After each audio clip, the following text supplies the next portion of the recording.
In this video, we're going to take a look at the 6 financial habits that you need to get rid of and that you probably don't know that you're doing, and how you can turn them around so you can get out of the rat race faster and onto financial prosperity and freedom. Hey, it's Vincent from No Rats here, where we talk about all things personal finance, from running your own short-term rental websites to talking about the Rich Dad Poor Dad series.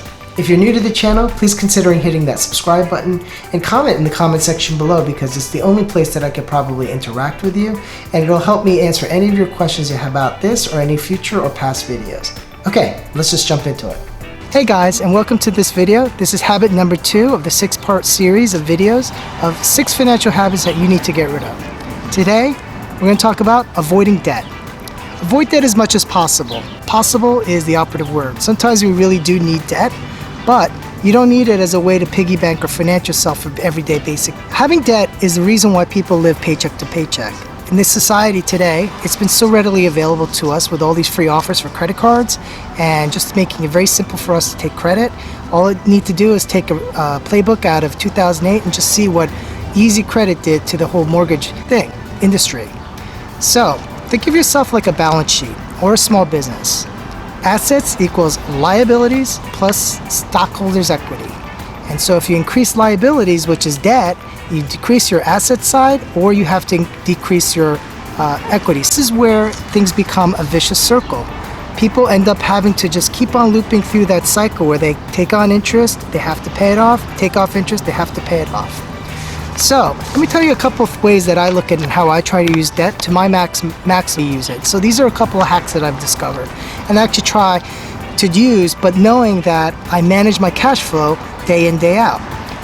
So with my rental properties, when I went to Home Depot, I was offered an 18-month 0% financing credit card, as long as I purchased that day's purchase with that credit card. So that day I was actually needing some washers and dryers to replace the ones in my unit. They offered me the credit card, 0%. I took it, was immediately pre-authorized and approved. And what I did was I just amortized the amount of that purchase over 18 months.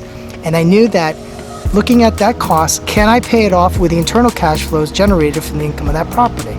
Now that afforded me a number of good options because one, I can look at the cash flow of the rental income property and know that now this has become a cost that I just have to absorb within the business. But it was spread out over time and I'm not paying any interest for it. Free money.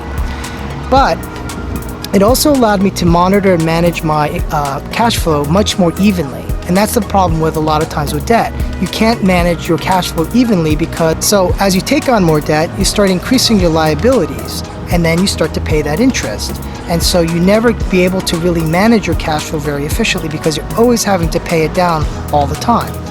So that's one hack that I tried. They try to use reward points on their credit cards. That's become the big fiat currency with credit cards, and another way for credit card companies to entice you to sign up with them.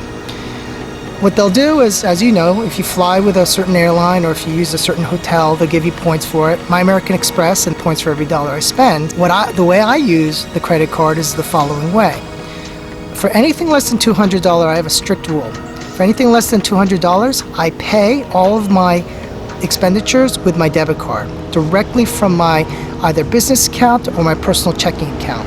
So that, with a debit card, is as good as cash. I just know that I have to have the cash on hand, and when I look at the balance every day or every month, I know exactly where I am with my cash flow and balances. Anything greater than $200, that's when I start to use credit.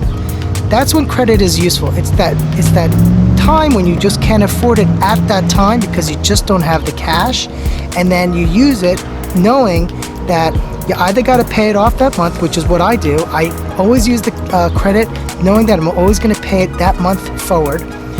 And if I can't, knowing that I'm going to have a payment schedule to be able to service that debt in at least 2 months.